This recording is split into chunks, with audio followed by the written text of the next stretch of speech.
एक छोटे से गांव में रामू नाम का एक किसान रहता था। रामू बहुत मेहनती और ईमानदार इंसान था। उसका घर नदी से काफी दूर था, इसलिए उसे रोज सुबह सुबह नदी पर जाकर पानी भरना पड़ता था। रामू के पास 2 बड़े घड़े थे। वह उन दोनों घड़ों को एक लंबी लकड़ी के डंडे से बांधकर अपने कंधों पर रखता था और नदी से पानी भरकर घर तक लाता था। लेकिन उन दोनों घड़ों में से एक घड़ा बिल्कुल सही था और दूसरा घड़ा थोड़ा सा टूटा हुआ था। जब भी रामू पानी भरकर घर लौटता तो सही घड़ा पूरा भरा रहता, लेकिन टूटा हुआ घड़ा आधा खाली हो जाता। यह बात उस टूटे हुए घड़े को बहुत परेशान करती थी। हर दिन वह सोचता, मैं कितना बेकार हूँ, मैं अपने मालिक के किसी काम नहीं आ रहा। ऐसा सोच सोचकर वह बहुत दुखी रहने लगा। एक दिन जब रामू नदी से पानी भरकर घर लौट रहा था तो टूटे हुए घड़े ने हिम्मत करके रामू से कहा, मालिक, मुझे आपसे एक बात करनी है। रामू ने मुस्कुराकर कहा, हाँ बोलो, क्या बात है? घड़ा उदास होकर बोला, मालिक, मुझे माफ कर दीजिए, मैं पूरा पानी घर तक नहीं ला पाता। मेरे टूटे होने की वजह से रास्ते में आधा पानी गिर जाता है।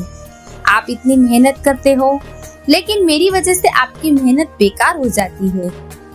रामू ने घड़े की बात सुनी और हल्के से मुस्कुराकर फिर से उसने कहा, कोई बात नहीं, कल जब हम नदी से वापस आएंगे तो रास्ते में मैं ध्यान से देखना।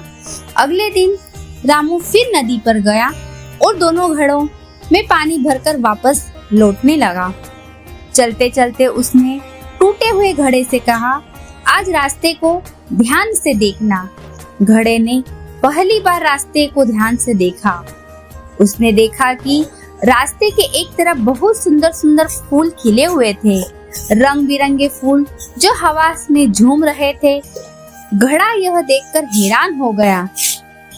तभी रामू ने कहा, क्या तुम जानते हो कि ये फूल कैसे खिले? घड़ा बोला, नहीं मालिक, मुझे नहीं पता। रामू मुस्कुराया और बोला, जब तुमसे रास्ते में पानी गिरता था तो वही पानी इन पौधों को मिलता था। मैंने जानबूझकर इसी रास्ते पर फूलों के बीज बोए थे, क्योंकि मुझे पता था कि तुम्हारे गिरते पानी से ये पौधे बड़े हो जाएंगे। आज मैं इन फूलों को घर ले जाता हूँ और भगवान को चढ़ाता हूँ। यह सुनकर टूटे हुए घड़े की आंखों में खुशी के आंसू आ गए।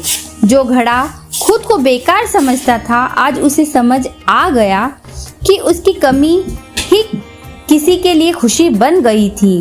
तो दोस्तों, इस कहानी से हमें यह सीख मिलती है कि इस दुनिया में कोई भी इंसान या चीज बेकार नहीं होती। हर किसी के अंदर कोई न कोई खासियत जरूर होती है।